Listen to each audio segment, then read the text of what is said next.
मेरी भतीजी है श्रेया यादव, जिसकी कैजुअलिटी हुई है। तो क्या पता लगा आपको, क्या जानकारी मिली? देखिए, मुझे अधिकृत तौर पे तो ना कोचिंग सेंटर से कोई जानकारी मिली, ना प्रशासन या पुलिस की तरफ से कोई फोन आया। लेकिन मैं न्यूज देख करके खुद ही जा करके वहाँ पे अप्रोच किया। तो वहाँ पहुँचने के बाद डीसीपी साहब थे मेरे ख्याल से। जब नाम पूछा उन्होंने मेरा, मैंने बच्ची का नाम बताया, तो बोले कि एक बार आप जो है आरएमएल में जाकर देख लीजिए। तो रात तकरीबन 2:30 बजे मैं यहाँ आ गया था। तो मोचरी में 3 बच्चों की डेड बॉडी रखी थी, 2 बेटियां थी और एक लड़का था। तो उससे मैंने कहा कि मैं एक बार मुझे चेहरा दिखा दो, मैं पहचान लूँ। तो बोला सर ये पुलिस केस है, हम दिखा नहीं सकते। फिर बोले एक पेपर है मेरे पास, आप उसको देखना चाहें देख लें। तो मैं 3 बच्चे थे, एक श्रेया यादव भी नाम लिखा हुआ था। तो फिर मेरी इतनी हिम्मत नहीं हो रही थी मैं उसके अंदर जाकर देखूं भी, मेरी स्थिति ऐसी नहीं थी। फिर मैं बाहर आके गाड़ी में बैठ गया।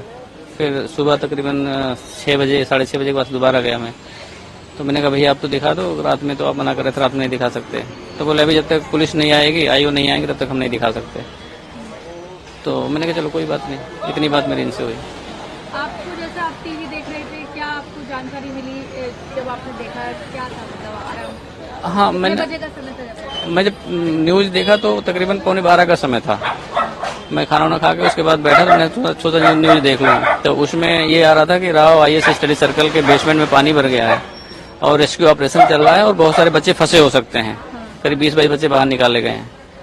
तो उसमें फिर कैजुअलिटी की एक आ गई खबर कि एक बच्ची की कैजुअलिटी हो गई। फिर मैं 5-7 मिनट बाद 2 बच्ची की कैजुअलिटी आ गई।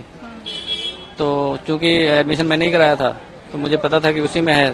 फिर मैं मुझसे नहीं रहा गया, मैंने कहा कि अब मैं जाके देख के आता हूँ। फिर मैं रास्ते में जा करके कोचिंग वाले को फ़ोन करा और बिटिया का फ़ोन मिला तो उसका फ़ोन बंद आ रहा था। तो कोचिंग वाले को फ़ोन मिला, एक बंदा आ रहा था। एक दूसरा नंबर मैंने मिला, दूसरा मिलेगा डीपी सिंह कोई है।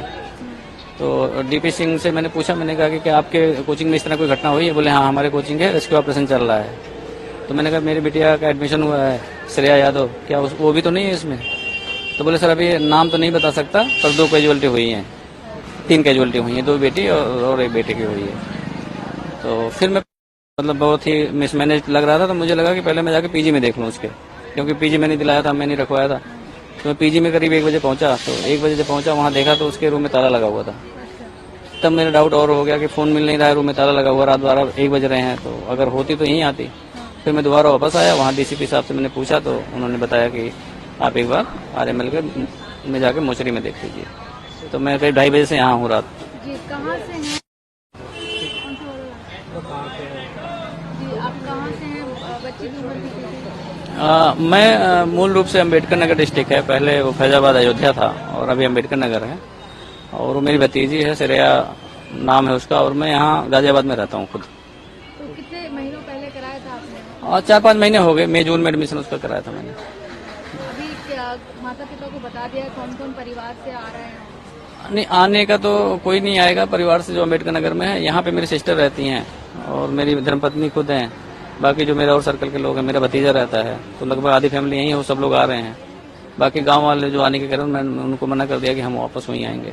क्या कहेंगे, क्योंकि काफी उम्मीदों से आपने आईएएस बनने के लिए भेजा था और ये खबर सुनने को मिली, तो क्या कहेंगे? देखिए मैम, ऐसा है कि इस तरह की घटनाएं जब होती हैं, मतलब किसी वजह से किसी की जान चली जाए, बिना किसी कारण की जान चली जाए किसी की, मतलब बदइंतजामी से, और एक जान की कीमत तो वो जानता है जो माँ बाप जिस बच्चे को पैदा करते हैं, पालते पोसते हैं, बड़ा करते हैं, तो उसकी पीड़ा तो वही जानते हैं। अब जो सिस्टम की जिम्मेदारी है, वो सिस्टम को अपनी जिम्मेदारी को लेना चाहिए।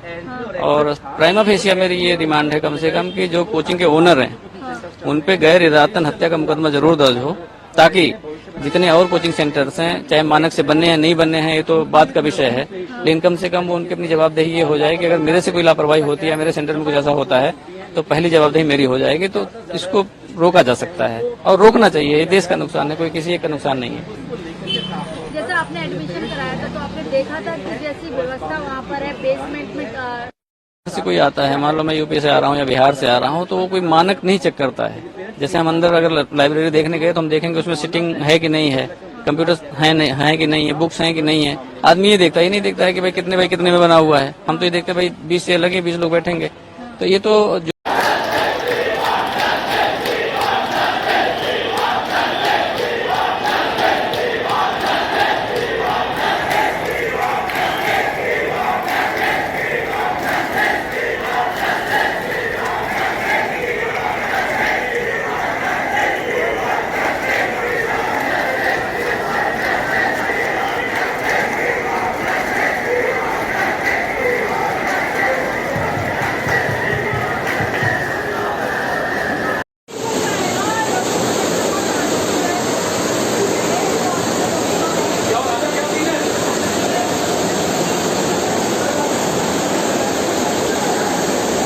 डिजास्टर नहीं है, ये सीधे सीधे मर्डर है। एफआईआर दर्ज होनी चाहिए। ये जितने भी सरकार के बहुत बड़े बड़े नुमाइंदे हैं, इन सब पे एफआईआर होनी चाहिए, सबकी जिम्मेदारी बनती है, नंबर 1। नंबर 2, ये बच्चे देश के अलग अलग कोनों से यूपीएससी की तैयारी करने दिल्ली आते हैं, बहुत बड़े बड़े सपने लेकर आते हैं। इनके माँ बाप कैसे कैसे कर कर इन्हें दिल्ली भेजते हैं और उसके बाद इन बच्चों की इतनी दर्दनाक मौत होगी और कोई एक्शन नहीं लिया जाएगा। सबसे जरूरी है, ये जितने भी बच्चे मरे हैं, अभी तो पता ही नहीं चल पा रहा कि 3 मरे हैं या ज्यादा मरे हैं, जितने बच्चे मरे हैं उन सबके घर में जाकर 1 करोड़ की कॉम्पनसेशन इंडिविजुअली देनी चाहिए। और तीसरी बात, ये जो मंत्री और मेयर ने तो अभी कुछ दिन पहले बोला था कि मॉनसून आने वाला है, दिल्ली वाले एंजॉय कीजिए, ये एंजॉयमेंट है? ये जितने भी लोग हैं इन्हें यहाँ आना चाहिए, मंत्री को तुरंत आना चाहिए। कहते हैं दिल्ली बहुत शानदार है, कहाँ से शानदार हो रखी है दिल्ली? आप देखिए गली गली में तो ये इलेक्ट्रिसिटी की लाइनें निकली हुई है। अभी कुछ दिन पहले एक बच्चे को मर्डर हो गया। तो ये कोई तरीका है? ये जांच बिल्कुल बेमानी है। एफआईआर होनी चाहिए, इन सब के ऊपर एक्शन होना चाहिए। और वो काउंसलर कहाँ है? बच्चे बता रहे हैं कि 12 दिन